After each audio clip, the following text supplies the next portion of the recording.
Yeah, we're good. Relax. Have a seat. Make yourselves comfortable.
Dzogchen Lama Namla Solwa Deb Kaginwari Lama Namla Solwa Deb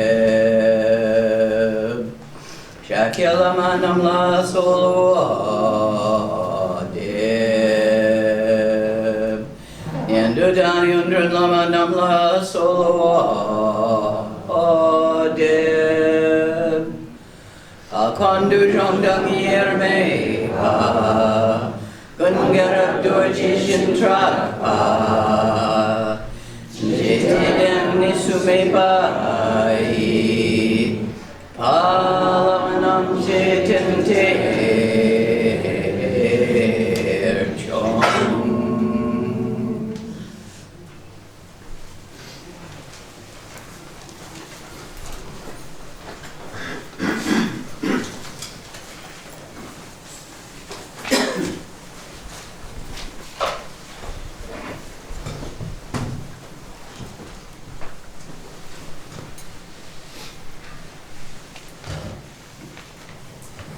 So the second perspective from which to see the uncommon precept of Dzogchen.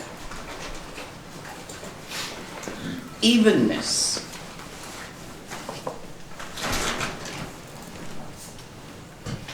The Samaya of evenness is to transcend conditioned phenomena and settle into their actual nature without entertaining any fixation that might alter it. Don't grab. Don't stabilize anything. Don't try to make it be in a particular way. Simply let the five sense consciousnesses rest within the realization of suchness devoid of any fixation on outer or inner objects. The five senses, six senses. Sometimes they count it as five, counting the six as feelings, emotions, rather than as a sense. But since feelings and emotions are also felt as a physical sensation, it can be counted as a sixth sense organ.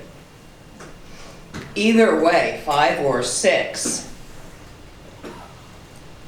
These heaps, consciousnesses, formations of the sensory organs in Homo sapiens, without forcing the creation of naming upon them, without avoiding the sensation of naming upon them, without either grasping naming or lack of naming. You have a sensation. You make it into a thing. You have some sensations of your eyeball, some shapes, some colors, and you name it glass of water. You make it be a glass of water.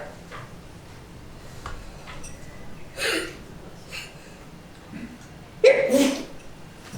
Oh, pardon me. Without grasping at the doing of that and reifying the doing of that, making it be a glass of water. Without avoiding the doing of that either.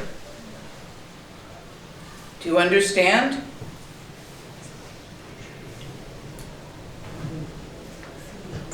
You don't fixate on outer or inner. You don't grab the sensation. You don't grab the object you're making out of the sensation. You don't turn away from the sensation. You don't turn away from the object you're making out of the sensation. You avoid the two extremes and relax into suchness, yeah. As it is in this moment. You don't try to make the second moment of enlightenment the same as the first, nor do you try to make it different. You don't guess if it will be the same or different. You don't poke. You just let it be. Questions on that one? Yes. What if this glass of water that you just showed is an ice with really delicious ice cream and you're hungry? So eat it. But the desire to eat something that you like. So what? That's not bad. Don't hide from it. Don't grab it. It's what's occurring in the moment. Allow it to do so. Without making it a big deal of reality or pushing it away because you think it's attachment. Don't put a judgment on it. Don't lay something on top, which is a reification. If you're hungry, eat the ice cream. Why not? It's what's happening right now. Does this answer your question? Yes. Yes, Martin. But aren't the patterns that we work with in the practice based on this pattern of like habitual... Grabbing what you want? Yes, and running away from... Yes, but it doesn't help to run away from what you want or to grab onto what you don't want. That doesn't in any way aid breaking the patterns. Not except in the Hinayana path, the narrow path, little boat, where the renunciation, the pushing away of all your attachments is the primary practice. That doesn't work for everybody. It is thought to work for those who have experienced this and other lives primarily without lack, so that their dissatisfaction is not from lack of anything, but rather a dissatisfaction with perhaps impermanence. Does that make sense? Yes. People growing up in Tibet, it doesn't work on. If I don't eat when I'm hungry, I'll die. And what good is that going to do?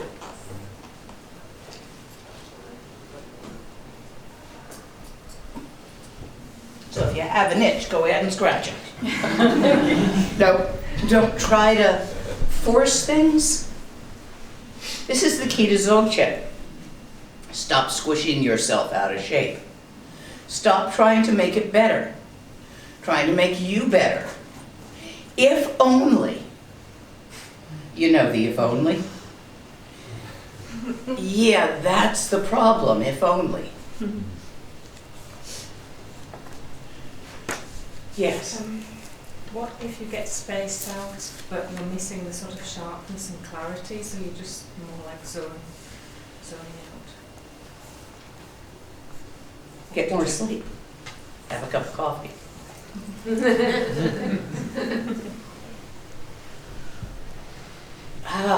Within the don't push, don't shove, you may still do what you need to do for your comfort and well-being, or that of others.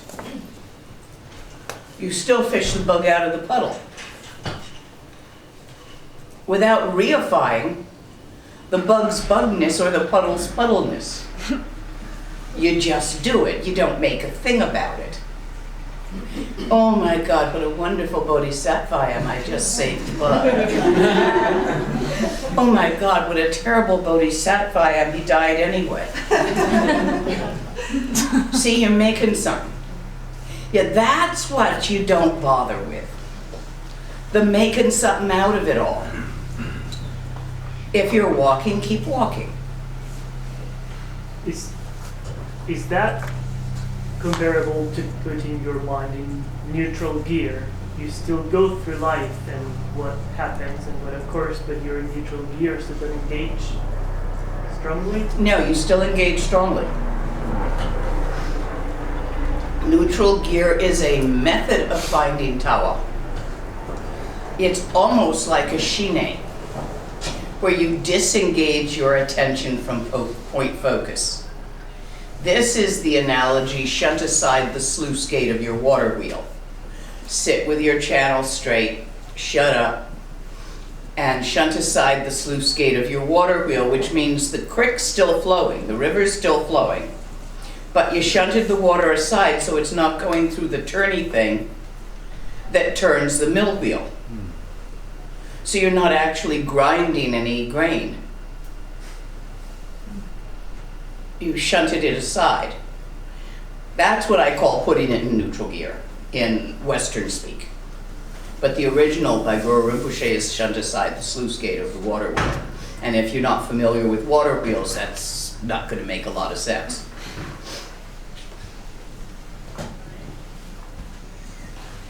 Could you please say something about the intensity when you are there, without judging, without anything? There is intensity. Why shouldn't there be? One of your tantric precepts is not to get rid of feelings. That's one of the old ones. Now they got codified into all these little bits because scholars got at them. But if you go back to what they were back in the heyday of Tantra, which was about 1000 AD, about 1,000 years ago, you're going to find the original ones, and it's basically not to abandon the substances, not to abandon the 5 poisons. Very similar to this. And then it got to the original Domsik, which got put into 4 here, but started as 1. So the tantric precepts started as, I think, 3 or 5 things. And then everybody expanded upon them and made them into rules. Which is fine. It's just that you can really go down a weird street trying to follow the rules without understanding what they're coming from. So you don't abandon feelings of intensity. They are the 5 wisdoms. When you do your tantric sadhana and the 5 initiation deities come forth and bunk you on the head with the vases, and it flows into you and you become the deity. You know that in your Yidam sadhana. All the Yidam sadhanas beyond Yoga Tantra have that. Well, those 5 Dhyani Buddhas are the symbol of the 5 poisons freed into their natural state, which is the 5 wisdoms. So when you take anger, and they also say a big pile of wood makes a much better bonfire than a couple of twigs. And they call very passionate people big piles of wood.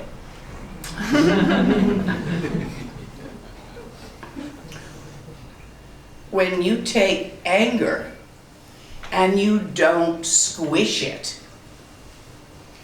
you don't suppress it, and you don't reify it, you leave it completely naked in its free and natural state, it arises as the mirror-like wisdom of equanimity. So does fear.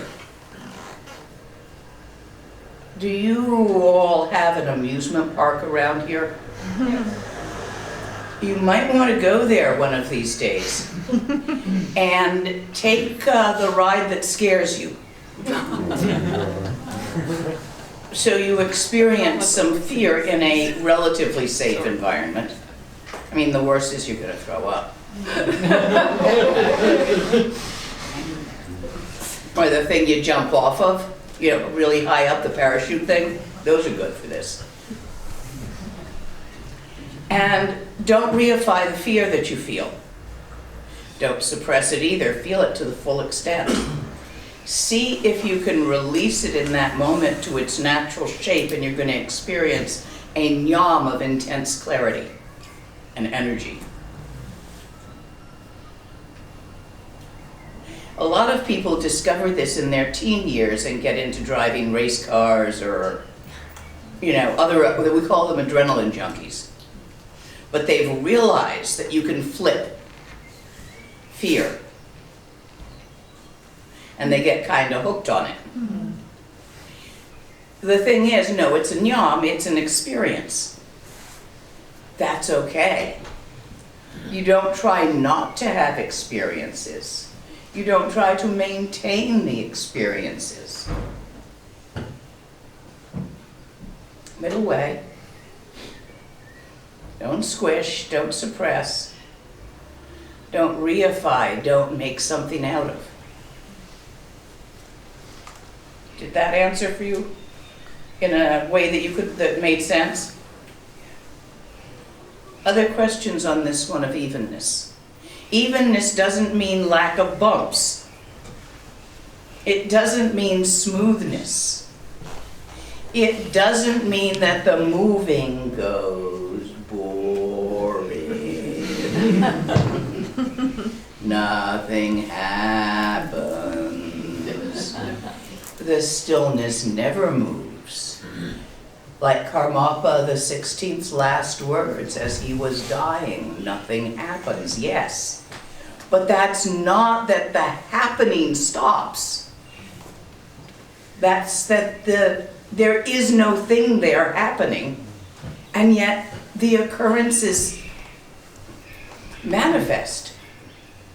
You're not snuffing yourself out like a candle flame. What would be the point? In some Hinayana teachings, that is the goal of an arhat. And yes, you personally will see suffering. And then nothing changed. You just aren't in it anymore. Of course, since you never were, that's not a big deal, but that's too hard to talk about. What the hell do you think reincarnates anyway? Yes, there is reincarnate. There is the experience of reincarnation. Just as is the experience of yesterday and tomorrow. Actually, you die in every moment. The you of the next moment isn't the you of the last moment. You are a clump, not an entity. And as such, slipping and sliding, bits come in and bits go out. Clump of slidey shale on a mountainside in a storm. Bits of me go in you. Every word I say, a bit of me goes in you. Every time I see your face or you say a word to me or ask a question, a bit of you goes in me. By the end of the session, we have both changed. We are not the same people. We've exchanged bits. I breathe out and my biome enters the room. I breathe in and your biome comes and lives in me. We are ecologies, not individuals. This you know by Western science. It's just another way of looking at the same thing. You're not an individual, you're an ecology. Here's a question for you. I think it's a Lama Yeshe. No, it isn't. Who gave this one to me? It was a lovely, oh, it was a Japanese Roshi gave it. Got it. So here's the question. If a poor man who has no money gets a yeast overgrowth, causing a craving for sugar, and so he steals a donut from the corner store, who gets the karma of the theft, him or the yeast? When you die, your critters don't all die at the same time. Some of you stay alive for a long time and eat your corpse. And some of them die when you die. And some of them waft away in the smell as you rot. So, you don't all reincarnate together. Some of you might, and some of you might go sprinkling off and reincarnate with the person who died next to you, or tomorrow.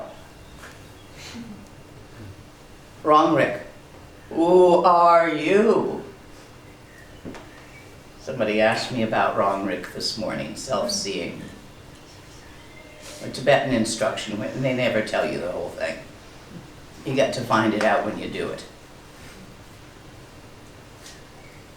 Once the dance of stillness is absolutely obvious, turn around, gaze into your own eyes, and see the dancer. The dancer sees himself. That's Tibetan. Me, I gave you a lot more words because you seem to like them.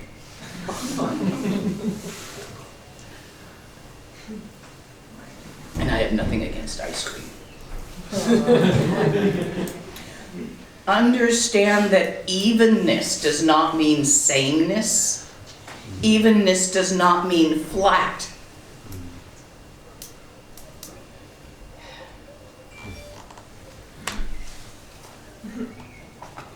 Evenness is without fixation,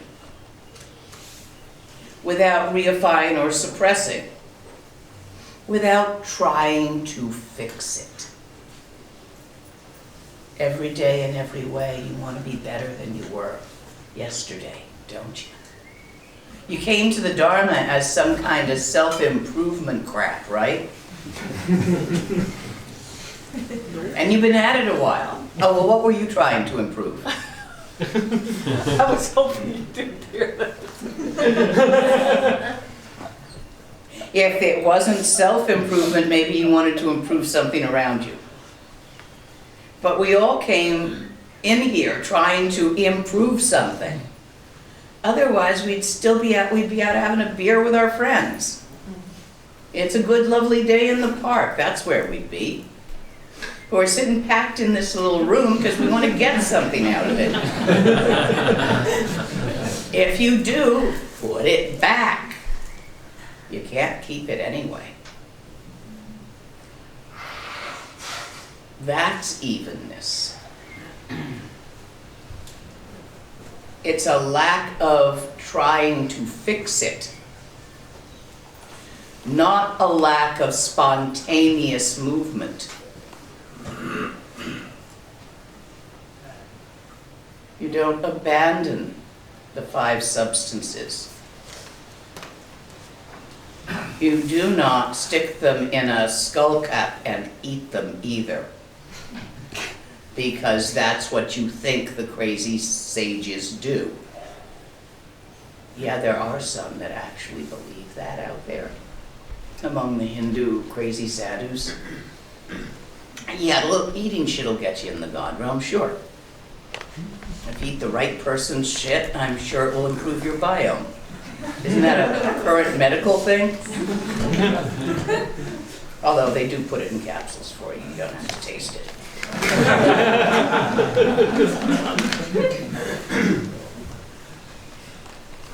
It's all a matter of relaxing, not suppressing anything of your joys and sorrows, not even your hopes and fears, not reifying and believing them and justifying them either. It's all middle way, cut down the center. But it's a balance of the center, but it's a dynamic balance, not a static balance. So it's got the wobble of life in it.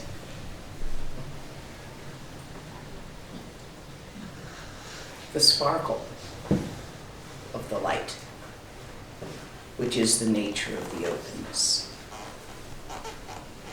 Any other questions about evenness, which was number 2? Yes?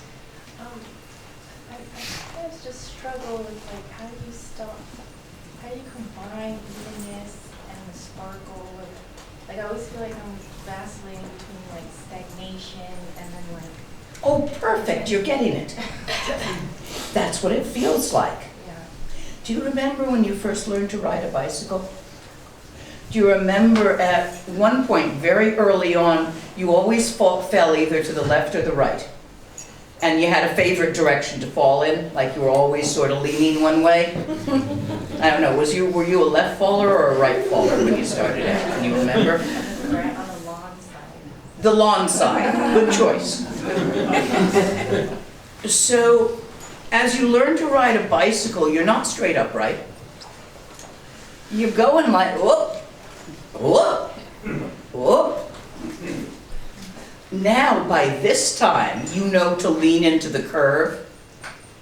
When you're taking a curve at speed, cornering at speed, you have the sense to lean into it. You know how much, you don't even have to think about that right now. Because you've been riding a bicycle long enough, you live in Amsterdam, right? Or In the Netherlands.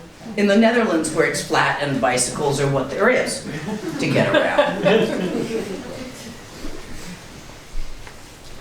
So, of course it feels like this in the beginning. That wobble. That's what I mean by a dynamic balance. And if the road becomes uneven, say you're going at a speed the road curves, you're going to make a choice to lean in order to stay upright. So it's not like, yes, which is what you're describing as your sensation, yes? It just means you're doing it right. Yeah, but it feels frustrating because you're like, one moment you feel like you're not doing anything, and then. Those are the stories you're telling yourself about it. The Nam talk.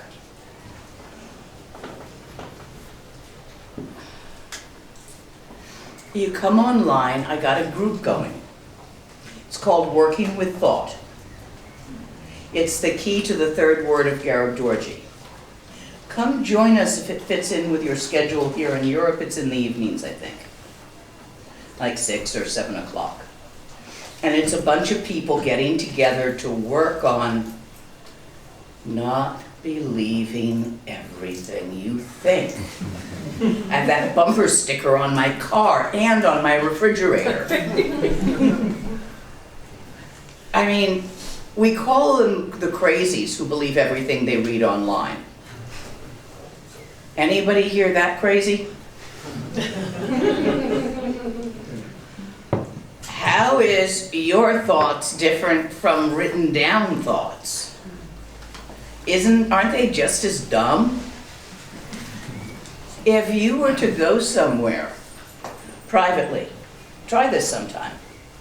Go privately somewhere for, an hour. where there's no other people around, and say everything you think out loud.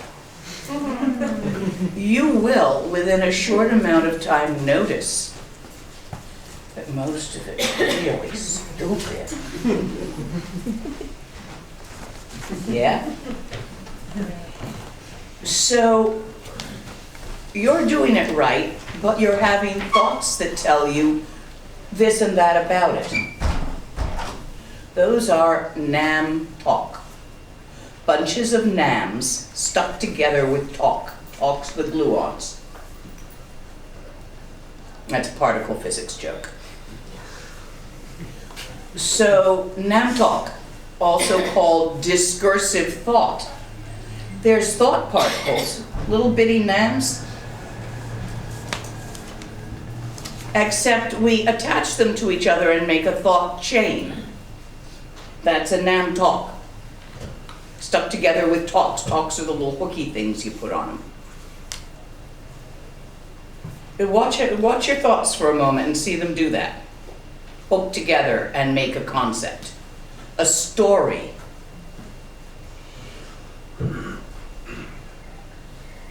The problem is the story, not the sensation that you're telling a story about. The problem isn't even that you like to tell stories. The problem is you believe the stories. I could give any one of you right now a story that would make you absolutely hate yourself. Or I could give you a story right now that could make you absolutely love yourself. And you'd believe it because it came from the Lama. Oh my God, the stories Rinpoche used to give me on this, it's like a dying you into destruction. He even made me get Botox for a few years because I was so ugly and wrinkly. It was embarrassing to him to have me as a translator. He gave me that story. What you gonna do with it now, kid? You see? Got some Botox so he'd feel better. It didn't bother me.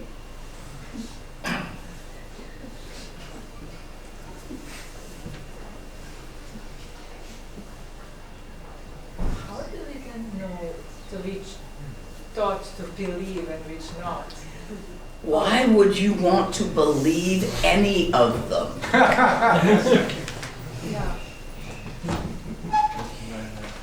I cannot tell you. I can tell you what my teacher did to me to get me out of needing to know what was really going on. So there was this thing, and it wanted to have sex with me. I had just made myself a new cave way up around back, out of sight and sound of anybody else's cave, because I wanted more privacy. Because there was a friend who wanted to be my lover whose cave was right near my cave down below, and I was having trouble convincing her that we weren't going to do that. So, yeah, just move caves. And it was a gorgeous little cave. View of the snow mountains and sky all around, and you couldn't see anybody else. But then this thing came by. It might have been a Kali Sadhu. It might have been a demon. And it wanted sex. I'm like 22 years old, 23, so I'm just a little kid. And I didn't know what to do about it because I couldn't figure out if it was a man or a demon. If it was a man, you punch him in the nose. I know what to do about guys. If it was a demon, you do some kind of exorcism about it. I know what to do about demons. But I didn't think an exorcism would work on a guy, or a punch in the nose would work on a demon. So I got really caught up in having to figure out what was really going on, and I went to my teacher. And when he finally stopped laughing, he said, just sit in Dzogchen. Don't let it bother you, just sit in Dzogchen. Sit in a full lotus, keep your channels in alignment. So I discovered over the next several days that you cannot actually be raped while you're in a full lotus. However, you can be kept awake and seriously annoyed. Now, I am a person who really likes their sleep. Even way back then, sleeping sitting up in full lotus in a gum tree, I really liked my sleep. So keeping me awake for 3 days is not making me happy. It's also making me hallucinate in the daytime. So I go to several people I trust, several yogis. I tell them about this thing. Is it a man or a demon? I got to know which it is, which story is real, in order to know how to deal with it. And everybody says something different. Rinpoche just laughs and says, I'm not going to tell you. Lamki says, it's a man call for help. Why would I call for help? I'd punch it. Finally, Rinpoche says, look, you're not managing this with Dzogchen. You're going to have to act like a girl and move back down into, the place where there's other caves. Girls don't live way out in the wilds like that. That's what guys do. So, no, that answer is not acceptable. If it kills me, but I'm staying up here. Right, so we sit in a full lotus and do Dzogchen. So, it must be 10 days now. I'm still not getting any sleep. Nobody can, he's not, whatever it is, he can't get it in. But I'm not getting any sleep, and I'm being seriously annoyed all night. Finally, I go to Rinpoche. Rinpoche, I'm not a good enough meditator. I'm not managing. Please, I give up. Tell me what it is. So then he gives me a Purba wall. Dorji Purba. Vajrakilya wall. And says, okay, this was my yidam for many years. You take this as your yidam and just do yidam. You're right, you're not getting it with Dzogchen. So let's going to take a step back. We're going to do Tantra. So for the next few days, I'm constantly all night doing my Purba sadhana while this, whatever it was, is trying to have sex with me. And finally, at some point, and I do not know how long I was in retreat with the molesting thingy and the sadhana, but one day I turned into Purba completely. I was Purba.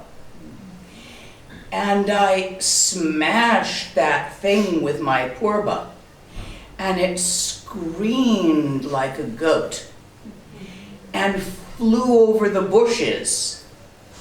Or it screamed like a terrified man who just had a Purba shoved in his balls and jumped running through the bushes. I still to this day don't know, but it never came back. And that's how I did my first yidam retreat. I don't know if that story helped any, but it's how my teacher convinced me that I didn't have to know what was really going on to relate to it effectively. Perhaps if we're around somewhere and the opportunity arises, I'll do something like that to you.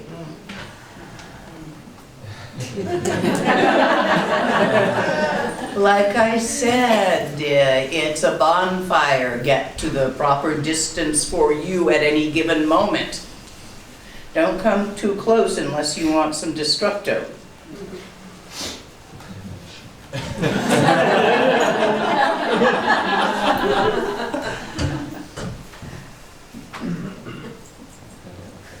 Which is not done on purpose. You can't, as a teacher, sit there and think, I'm going to get him. You can think, he needs to be gone. Perhaps something will occur. But you can't reify that, believe it, or grab it, because it's thoughts. So you simply remain in openness until an occurrence arises opportunistically, and then they do that to themselves. Do you see what I'm talking about? Tilopa never told Naropa to jump off that roof. He also never told Naropa to go steal him some more thirds of the wedding food. He said it was delicious. He called him boy, but he didn't ask him to go get it. Naropa thought. And believing the thoughts got beat up again. Because he seemed to need that. He was a prig. Remember, Naropa was a Brahmin? Highly educated and very pure and very moral and a rule abider. I wasn't, so what worked on Naropa would not have worked on me. You're beginning to get, through the stories, I sometimes think things go in a little bit better than just through the text as it sits. The idea that you don't have to know what's real from what is not. 'Cause you're not gonna. So you relate to what appears to be in front of you. Anybody ever take Datura? What? Yeah. So you know how solid the hallucinations are from Datura Belladonna. Yeah. You can sit, peel an orange and eat it, and only your friends watching know that there wasn't an orange there. Consider it as an analogy for reality. You will never know.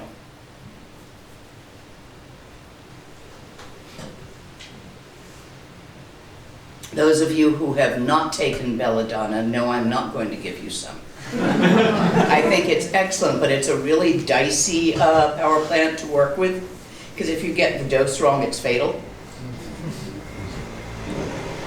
So you really need somebody who knows that plant, harvested it, knows where it grew, what condition it's in, and how strong the seeds are to grind them, and how many seeds is a dose. It's a bit complex to work with. But you know what I mean. Yes. I remember. I also get a very, very strong side effect. So I see the auras of the people and everything, but I can't. You don't see that normally? Not always. No, not at that time, not. Absolutely not. But then, yeah. We did an experiment on a slow night shift when I was working TSA, way back, as security, to see who we could teach to see aura. One of the janitors, some businessman who missed his plane, a couple of security guards, and a young woman who was going to sleep in the airport and catch a plane the next day. This is night shift. Were successful at seeing auras. Nothing in common. Just a eyeball thing. That's because when I was bored, after I got back from India and was looking after my mother who had the heart attack, that was a job. It wasn't TSA then. Other questions on evenness before I move on to spontaneous presence? Yes. Yes, wherever you are, please. For me personally, the experience of that is either witnessing what's happening, letting go, not getting involved, or having the experience that I call it self-liberates. It happens, and it's very, very, very powerful, doesn't leave any trace. Yes, that. No, it's not witnessing. That is a disassociation. You can get into witnessing without being involved, but that's some kind of suppression. It's a put on, it's a created. Whereas if you just let go, yeah, they don't leave a trace. I mean, what were you thinking yesterday? I certainly don't know what I was thinking yesterday. I don't even remember what happened yesterday. But that's partly old fart. Other questions? Would the word surrender fit even? Not to me. But then I don't like that word. Okay.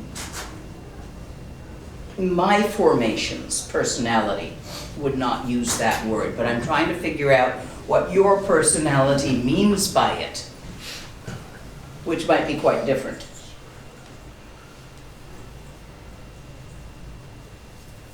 Tell me what surrender means to you. Taking something the way it is, not resisting it, Okay. not encouraging it. Okay, in that case, yes. No, there are words that have negative connotations to my personality just by how they were used when I was a teenager. Biddableness. So I have to check because they might not have the same meaning to someone else, and it's very subtle difference between yes and not quite here. There was another question back. There you are.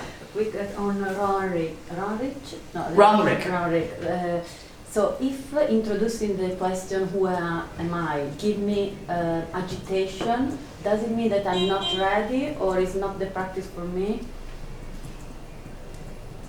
Not necessarily. It might mean you're very close to being ready.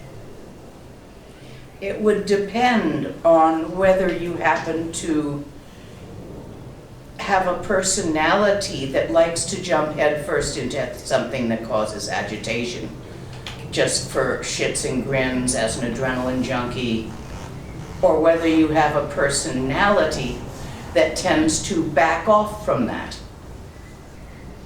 Do you see what I'm referring to? Do you go towards the thing that looks fierce, or do you back away from the thing that looks fierce? We're all different, and we're different at different times in our life. So, maybe the tendency is like I go back. in which case it would mean that you're almost but not quite ready.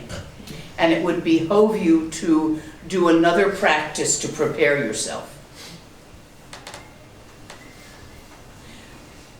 The answer isn't the same for every personality as it is in every given moment. You might have a different answer tomorrow.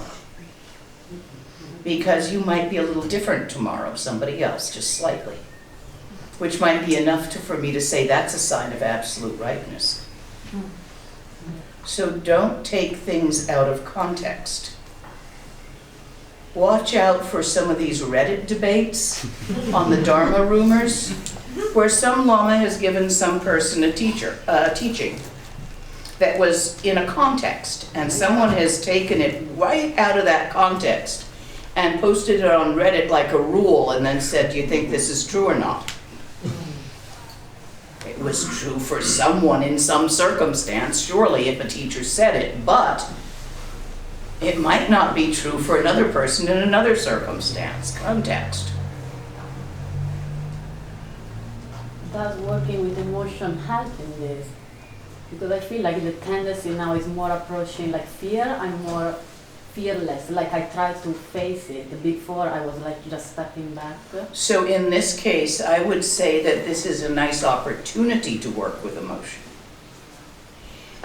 And that working with emotion, which comes right after working with thought, will prepare you for working with phenomena, which is a big key to walking through the bardo.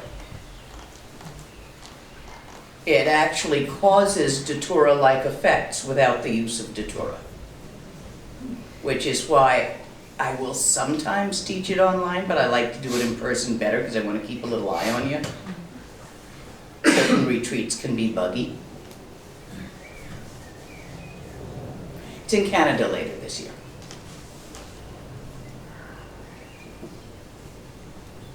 Find me a place, cheap place, that we can all gather for a week or 10 days, and I'll do it in Europe next summer. Somewhere in Greece, maybe? You know, like, because it's cheap down there, and you take a little holiday and you go down and we'll do that retreat in a place we can gather. You know, all you Europeans, just find such. I try to do the major retreats on this continent and the other continent. and sometimes also out in India for Asia. Shall we move on to spontaneous presence?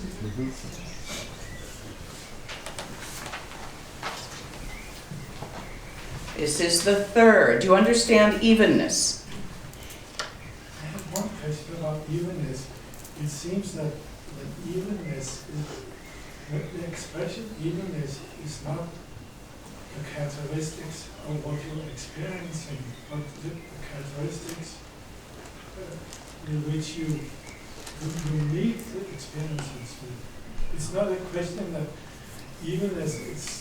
What word would you think we could put here that would be better?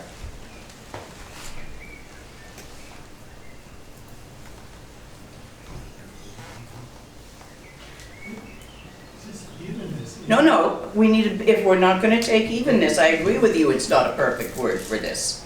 But we need a different one then, because we need some word. What would you like? Some words which sort of express the way you meet it. Yes, give me one, in any language. Yeah, you have talked a lot about meeting in a balanced way. Mm-hmm. You think we could use the word balance instead of evenness? Allowing? Equanimity? Non-interference. Okay, so we've got a bunch of words that all point at the same thing. None of them are going to be accurate. Use the word as a handle, a label tag, so that you have a stack of things and you want to find a particular one. So there's your label. But don't use it as more than that.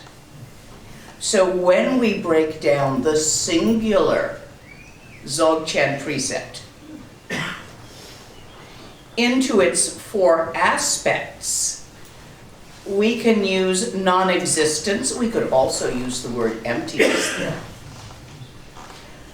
Now, just a moment, let me see something. Do I have internet here? I have Tibetan text here. Yes, pass it up to me for a moment then. That's what I was about to do, is flip this to the Tibetan, which I can't do without internet, so let me have yours.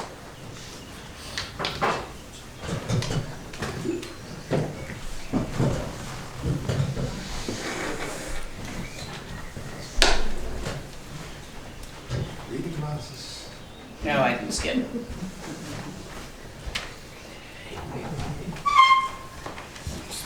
Non-existence is method dancing. Oh. No. Kadak. So they're calling what we call non-existence here. That's not the name. In Tibetan, they're not naming them. Self-occurring natural samaya, kadakumo, is what it says. So these words are given by the translator. I just wanted to see what they were putting for the Tibetan. And they're not. They don't have a number 1 non-existence in the Tibetan. No, a little bit later it says method dancing. Okay. Mepe.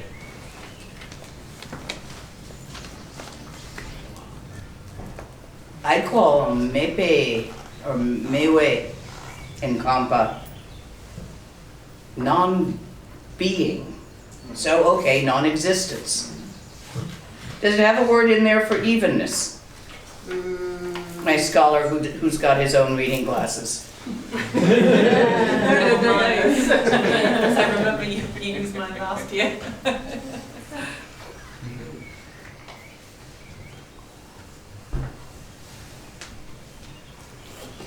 think they use Nyamje. Nyamje. Okay. That's, Nyamje is open experience. Literally.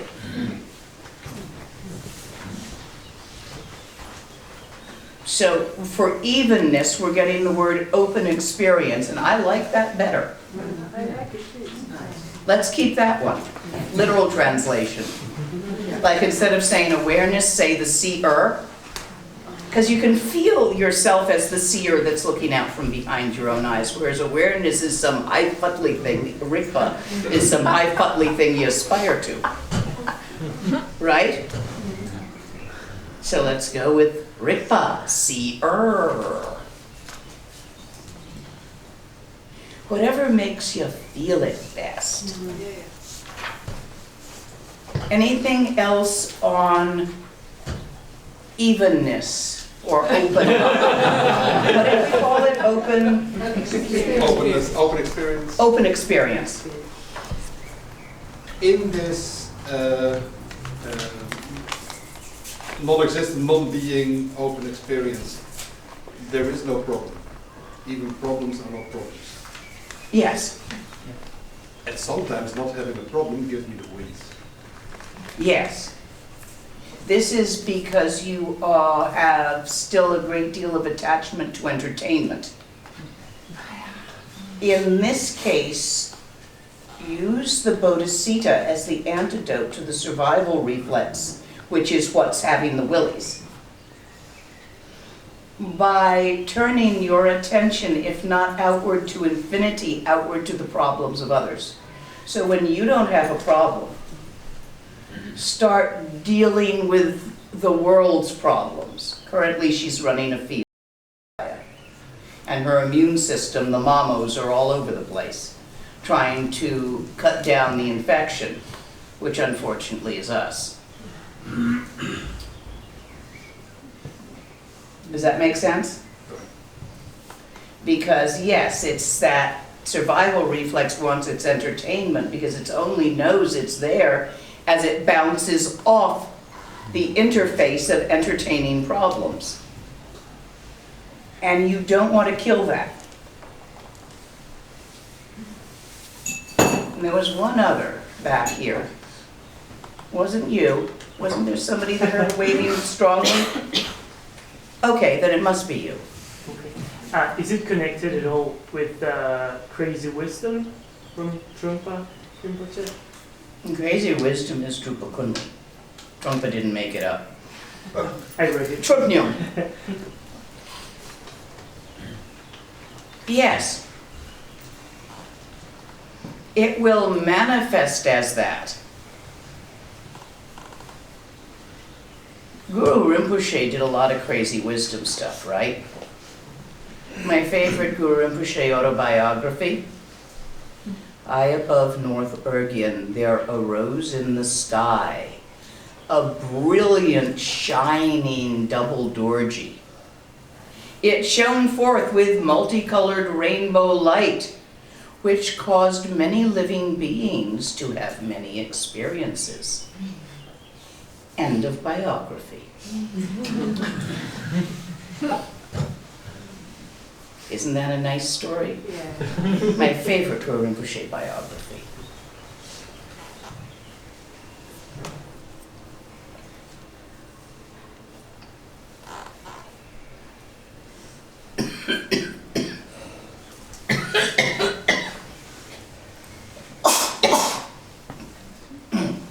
Let's look at spontaneous presence.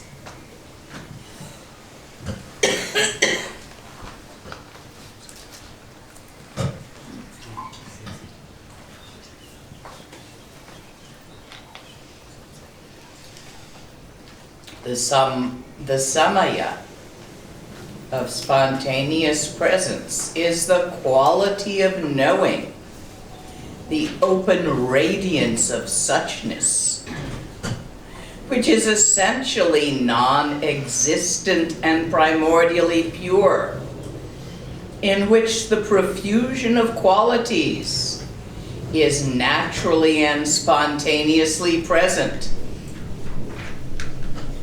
Their presence is not dependent on the practice of the four visions.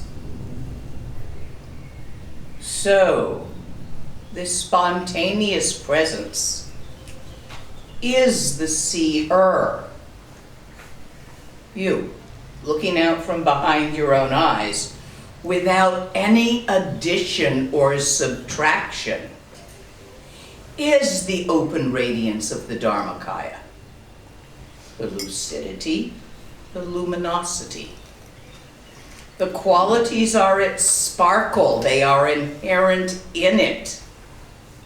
It is not dependent on causes or conditions.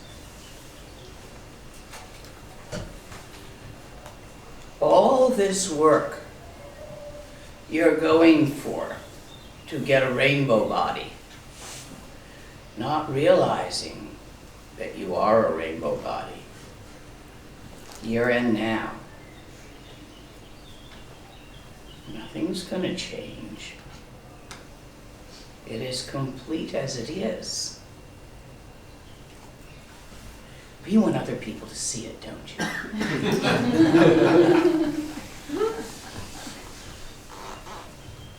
They will see it when their karma's there to see it.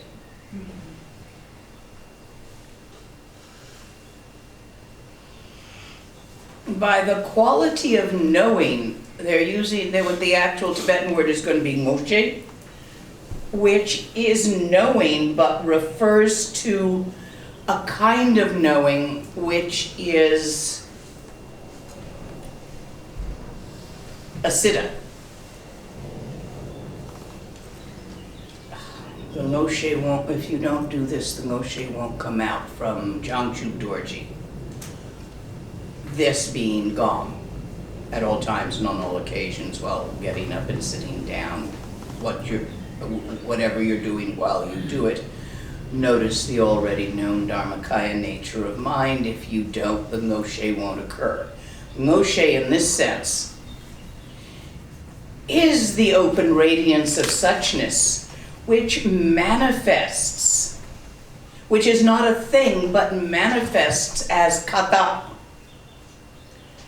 and the sparkle of the qualities. It's not dependent on you accomplishing Togyao, the four visions. It's just right there in Trekcha. And it is a Tibetan Dharma rumor about whether your hair and fingernails get left behind or not.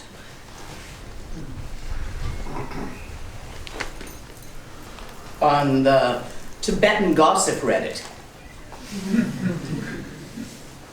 What, you think they don't do this too?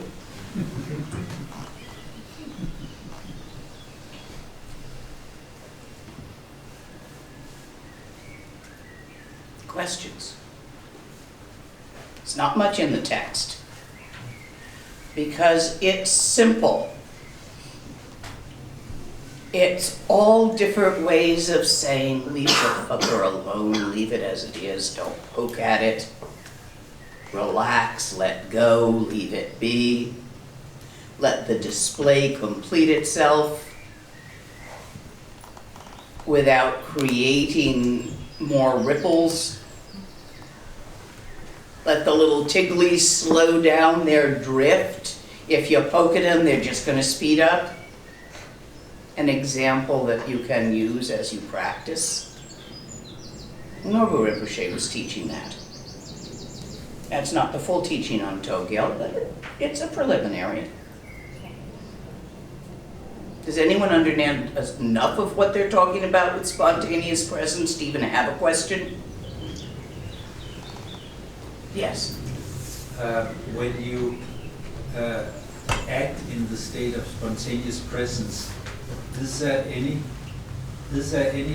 at all any sense of self left, or is there no sense of doership, the action just happening? Yes.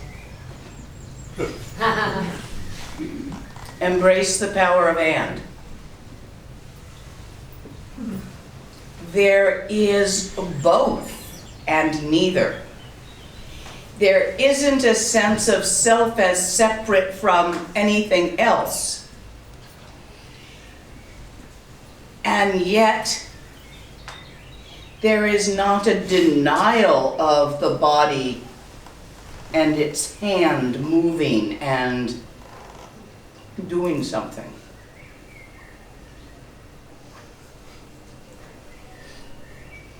Circumstance, pattern. Spontaneous presence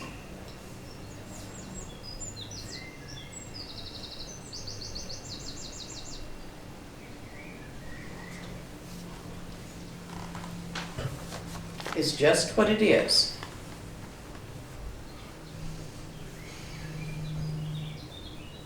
Moshe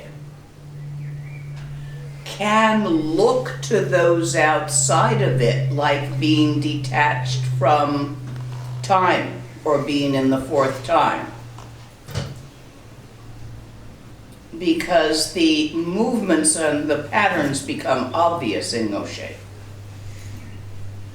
However, Moshe is a come and go,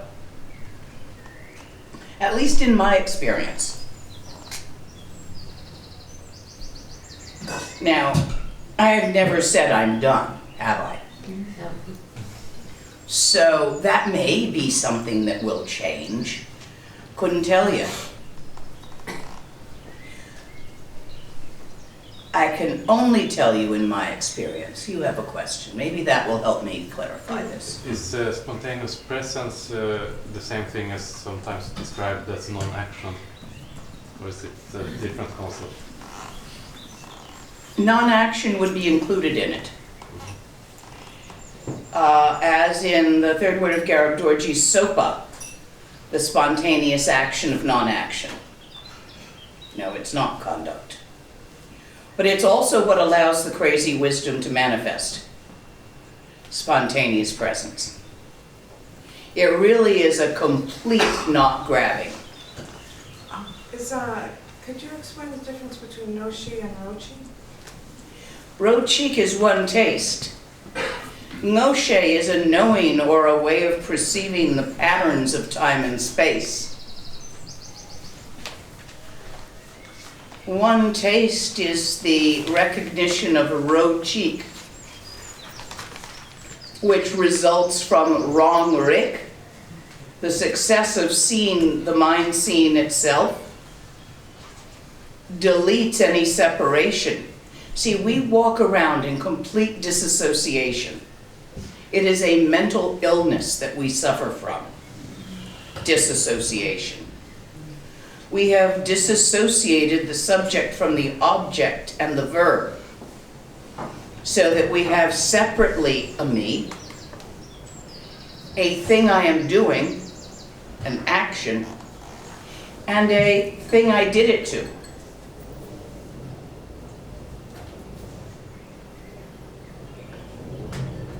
That's not real. There isn't someone who felt thirst and therefore picked up a glass of water and drank it. There is a simple occurrence in spontaneous presence without that separation. Spontaneous presence cannot occur without the lack of that separation. However, it is the natural state because that separation never was real. It's one of the illusions you walk around upholding, because it maintains the illusion of a self. And we want that because we're habituated to it, because we keep having oopses, such as thinking things that are inside are outside, like the stories. We think they're real. Nuh-uh. Can you say that first say I am no one, and the second sentence is I can be anything? Is this? This is too solid. I am no one. I am no one. That's too solid. I can be anyone. Anything. Anything. True, but too solid. Okay. I always was anything. Really nice, go to Facebook, go to Tenzin Wanjel's page. There's a really nice poem on this you might enjoy, called I Am No One. Have you read it? Yeah, we're going to that. I remember when he first wrote I it. am free also, and at the end is I am free. Mm-hmm. Nice poetry. However, it has the context of a certain person expressing themselves in a certain situation at a certain time. That's why it made me happy. However, if you repeat it out of context, just a word of it without the context of the whole poem, it will twist on you. It sounds too solid, I am no one. But if you add in the rest of the whole poem, do you have it memorized? Would you like to say it? I think it's I am no one, I can be everything of everyone, I'm free. Oh, it's more, it's longer. Oh, that's all I know. Okay. Maybe I know too little about it. It's a beautiful poem.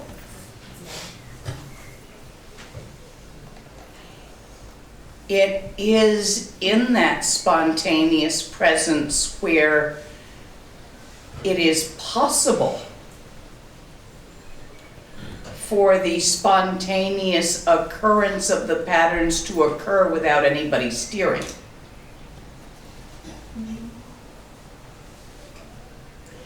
Without anybody steering, the natural pattern is such that enlightenment is the occurrence beyond time and space. All Buddhas of the fourth time, by their nature, choose to be all Buddhas of the fourth time. Volition of the Sambhogakaya, of the life force. This is the innate and natural pattern that arises throughout the universe. And yet, because of that vitality, there is the dance, the sparkle. And so it is a becoming. It is dynamic rather than static, which is the beauty of it. All Buddhas becoming enlightened in all moments. You're in this too. We're all in this together.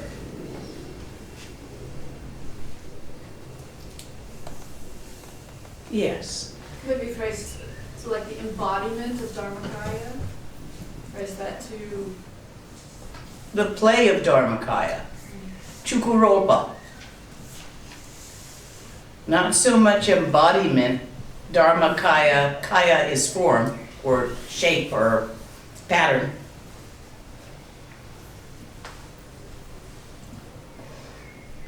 Chukuropa. The play of the Dharmakaya.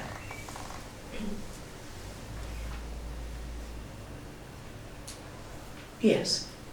Can you say that the spontaneous presence is like holding simultaneously both realities? The ones that is... There aren't both realities, there's only one.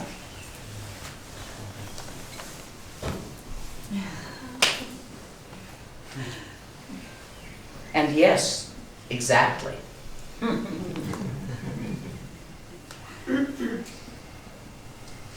you say that spontaneous presence is what you see in little children? Not. I don't see it in little children. You might. I don't remember having that as a little child, and I do remember my early childhood. Boy, I was even more fucked up than I am now. I made the damnedest stories. When I was nursing, there was this thing, like an alligator that lived under the rocking chair, and when my mom would go forward, it would try to bite my butt to eat me, and I'd hitch myself up and like yank her tit up, because I'm nursing, I'm like a few months old when this thing was there. And then she'd rock back and say for a minute, and then she'd rock forward, and the thing would try to bite my butt again. And oh, the stories. And then sometimes she'd take me, I'd like climbed up too high and it was hurting, because I'm pulling the tit with me. And she'd put me back where I should be, and then she'd lean forward and it would bite my butt again, but it wouldn't be able to bite me harder. And I had this whole explanation going on about how it didn't realize that I went up and then got put back down. So it didn't know that when I had been put back down, I was lower and it could get me harder. So it didn't try harder. I had this incredible explanation. Oh, about a year later, just towards the end of nursing, before I got weaned, I must have been a little over a year. But I was talking. I know I was using sentences at a year, which is probably why I remember the early part. I was verbal early. It was part of the autism. Some are nonverbal, some are verbal super early. And my mom started to do it, and I turned around. I now had the ability to turn my head and look, to turn my body. And I said, okay, what is it? What's under the rocking chair, Mom? So yeah, I was using compound sentences. I was a year. And she said, I'm patting your butt as I lean forward. I've been doing it for a fucking year. I thought it was a monster. That is not spontaneous presence. That's telling yourself stories and believing them.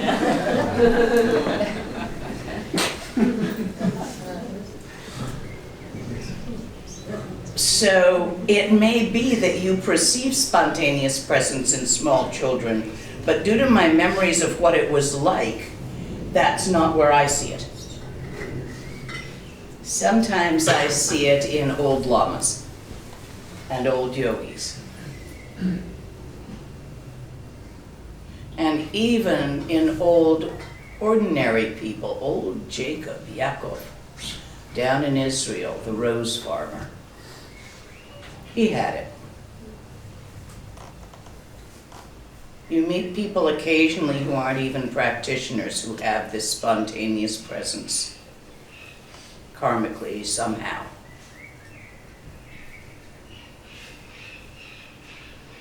It is about 5:30. I'll take a couple more questions and then we're going to continue with spontaneous presence tomorrow morning, because I don't think it's quite gone in the way the others have. Hasn't like gelled yet. You know, you keep poking the jello in the fridge to see if you can pour the next layer. Not yet. Can we say that spontaneous presence is a super first moment of sort of what's arise? How is the first moment different from the second moment? Because there's no elaboration, there's no this and that, and it's Yes, you are pointing in the right direction. I wouldn't necessarily use your words because the second moment is both the same and different from the first. And you don't have to elaborate, or you don't have to fall for the elaboration. Sometimes I sit in a rocking chair, but I no longer think there's an alligator creature under it. But sometimes I think about the alligator creature under it. I just don't believe it anymore like I did when I was a year old. So there's nothing to catch very quickly. So not catch, but be aware of, and just microseconds later. You're thinking objectless awareness, which is slightly listing to the left. Ever so slightly, you're leaning to the shunyata side. Because you can't be totally objectless, because phenomena and creativity occurs. Rather than trying to reword it, can you say, which is the way we're taking this conversation. Let's try instead feeling it. instead of trying to fit it into words, because I don't think it does. With your channels and alignments,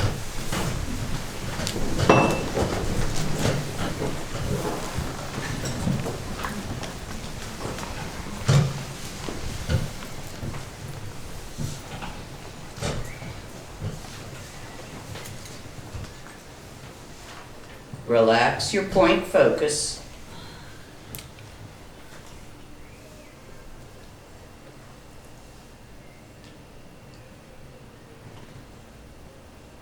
Shift your allow your attention to open in relaxation. Relax the orifice of your attention.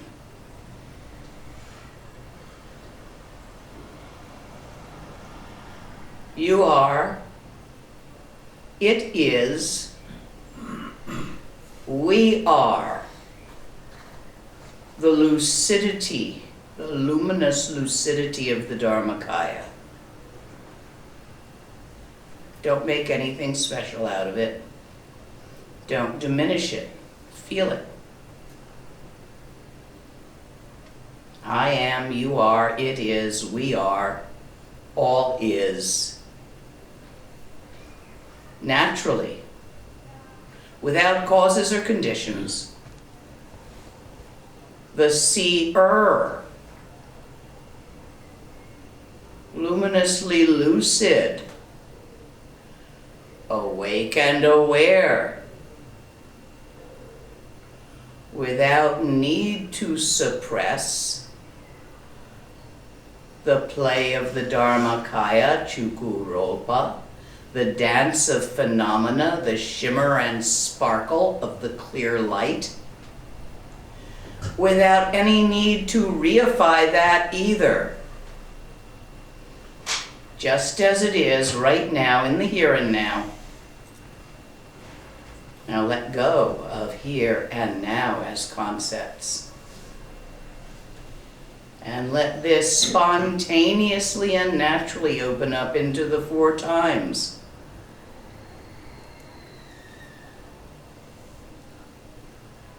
Just this.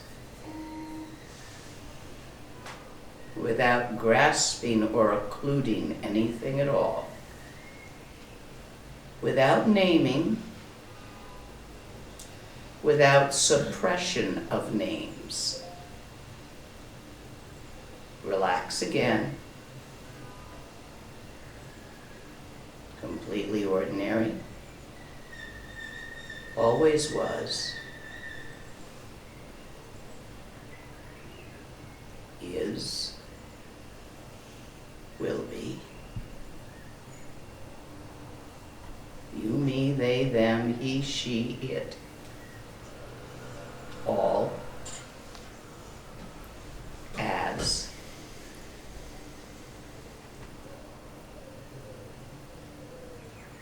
this.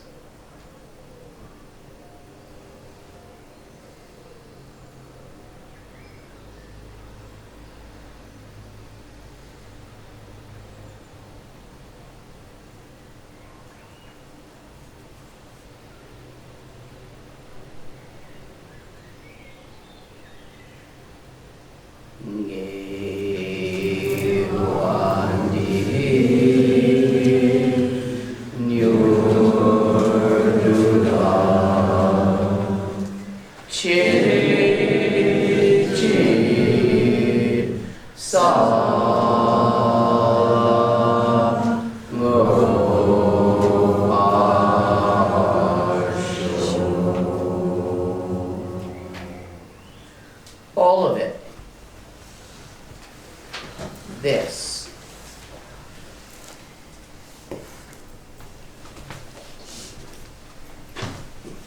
Tomorrow morning, 11.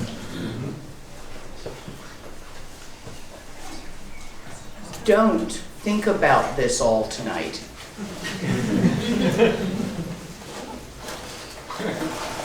Just relax into it, feel about it. Because thinking is leading us astray, down rabbit holes of ideas, and phraseology.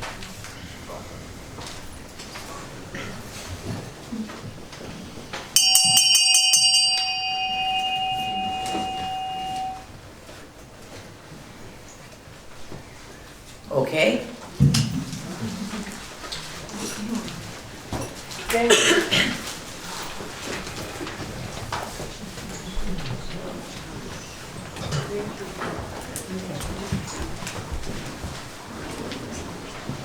Is this your last